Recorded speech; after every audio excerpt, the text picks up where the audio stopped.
Hey, great to see you. Welcome to this week's Trinity Video Announcements. I'm here with my colleague Rebecca Karcher, and we want to just talk for just a minute about what's coming up this Thursday. This Thursday, we're doing a food drive here at Trinity for our friends at Community Harvest. We brought one of their barrels, and the barrel won't be here in the nave. It'll be out in the gathering area, and then there'll also be some boxes in the parking lot. In the parking lot. Yeah, So we're doing you drive can by, drive up, drive by, drive off. up. And oh, by the way, if you have food you'd like to drop off and it's not Thursday and you happen to be driving by all means, zip it on in. We're happy to accommodate you.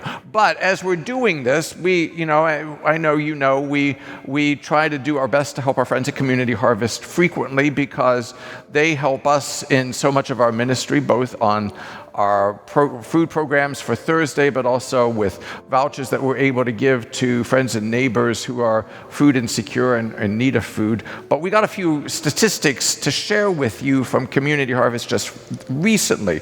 And they said over the course of the month, Community Harvest will help provide food for 4,320 people in Allen County. So 4,320 people here. Sounds like a lot. It's a lot. It's a lot. And they think that that's 4,320 people in a county the size, what about? 360,000? 360,000. That sounds kind of like, maybe. But their estimate is that there are, in Allen County, 64,613 people who are food insecure.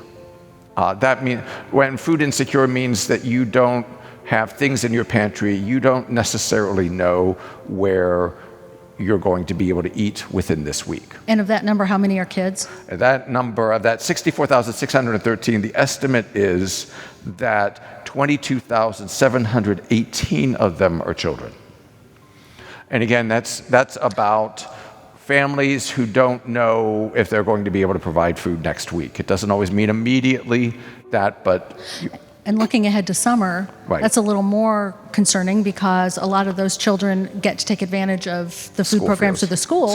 School food but programs. In the summer, it's a little harder to come by. So the sense is that Community Harvest is only actually able to help about 6.6% of the total number of our neighbors, people around us who are hungry. So which means, again, and we all know this because we talk about this here, that our contributions help and make a big difference in the lives of a lot of people. It doesn't solve the problem of food insecurity, but it helps alleviate that problem. And they sent to us a couple of other statistics. 2 years ago, just after COVID was over, 2 years ago, the Community Harvest distributed 13.4 million pounds of food.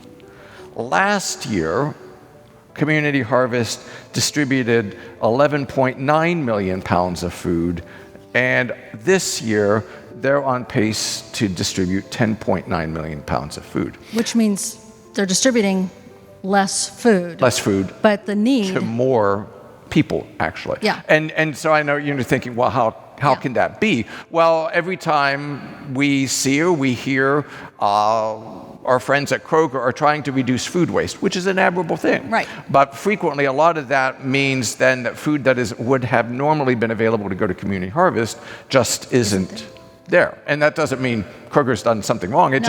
They're under mandates. Right. They're under mandates and policies to reduce waste. The sad thing is that waste was actually going to a lot of people's tummies. Yeah, many times was food that was then distributed through places like Community Harvest. And it's Big Lots and Dollar General and all that. It's all the big stores are having to make those kinds of decisions on their ordering, and then there's less left. Which means the contributions that we make, I mean, we're not going to make up 1 million pounds of food here at Trinity, but it does mean, right, it does mean that our contributions really matter to so many people in our community who are hungry. And again, to say, these things don't solve the problem of food insecurity. It doesn't solve some of the underlying issues that go along with it. We're kind of aware of that. But it does make a big difference to our friends and neighbors who are hungry. Yeah. There are people studying, the system and looking at how we can better approach hunger and food distribution and all of that. But in the meantime, people need dinner. Right. So, and all of that is to say, so your contributions really have a huge impact. Yeah. And at least we know at Community Harvest, our parish, our church, our congregation is noted as some of the most generous people in the city because you have been so generous for so long for so many people whose lives are at risk. So this week, we invite you to come and bring something along. we're focusing on breakfast food.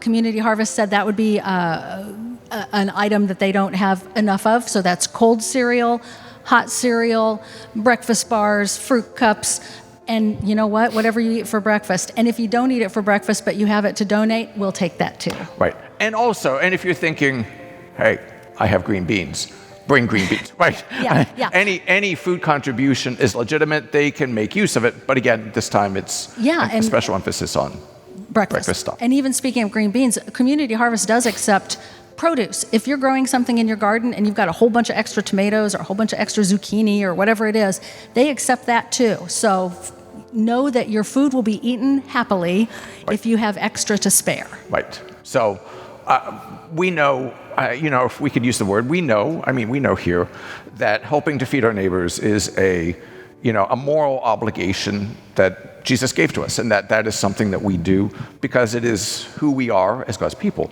But your contributions, please know, your contributions make a big difference in the lives of so many people, that there are so many people in our community, many of them unseen, many of them unknown to us, who struggle and worry about food and worry about how do I help feed my family, and that is a concern. So thanks for your help. Thanks for zipping on by on Thursday and dropping 11 to 1. Or coming on, whenever, if it's this coming Sunday that you're here, whatever it is, we're able to help get your food to people who can use it. So thanks for your generosity. Thanks for being part of our parish and for part of the work that we do here at Trinity. And we'll see you soon. Thanks.